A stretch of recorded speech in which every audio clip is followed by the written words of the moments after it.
কল্যাণপুর গ্রামের একটি ছোট্ট বাড়িতে থাকতো রাজু আর তার মা রীতা।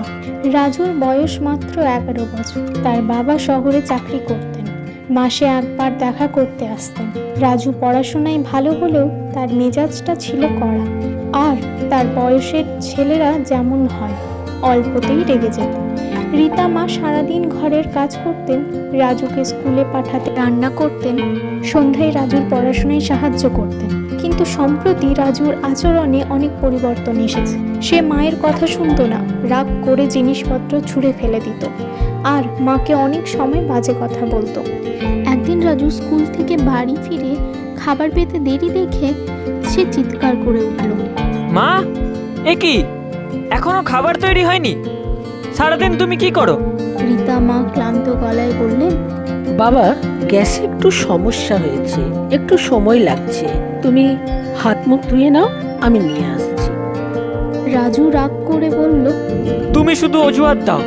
আমার বন্ধুদের মায়েরা এত কিছু করে, আর তুমি ঠিকমতো রান্নাও করতে পারো না।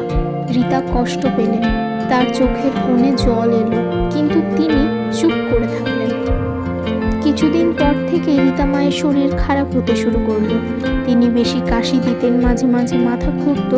রাজু লক্ষ্য করলেও কিছু বলতো না। একদিন সকালে মা হঠাৎ রান্নাঘরে অজ্ঞান হয়ে পড়ে গেলেন। রাজু ভয় পেয়ে গেল। প্রতিবেশীরা এসে রীতাকে হাসপাতালে নিয়ে গেলেন। ডাক্তার বললেন তার শরীর বেশ দুর্বল হয়ে গেছে, অনিয়মিত খাওয়া আর মানসিক চাপের জন্য। রাজু হতবাক হয়ে গেল। সে কখনো ভাবেনি তার ব্যবহার মায়ের এতটা কষ্টের কারণ হতে পারে। সেই রাতটা রাজু একা বিছানায় কাঁদতে কাঁদতে কাটালো।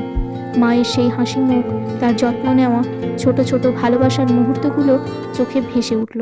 পরদিন সে হাসপাতালে গিয়ে মায়ের পাশে বসলো। মা, আমি খুব খারাপ ছেলে। আমি তোমার যত্ন নিইনি, তোমাকে বুঝিনি। তুমি শুধু ভালো চেয়েছিলে, আমি শুধু কষ্ট দিয়েছি। আমাকে ক্ষমা করো মা।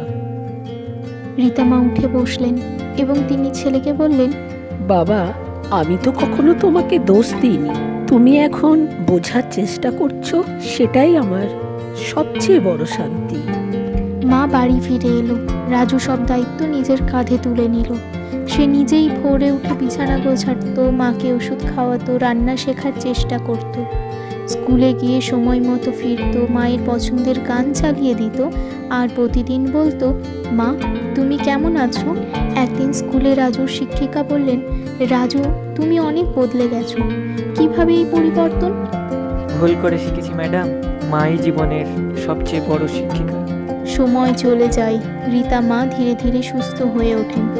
রাজু আগের থেকে অনেক বেশি দায়িত্বশীল, ভদ্র ও মায়াবান হয়ে ওঠে। সবাই তাকে আদর করে, কারণ সে বুঝে গেছে মা হলো পৃথিবীর সবচেয়ে বড় আশীর্বাদ।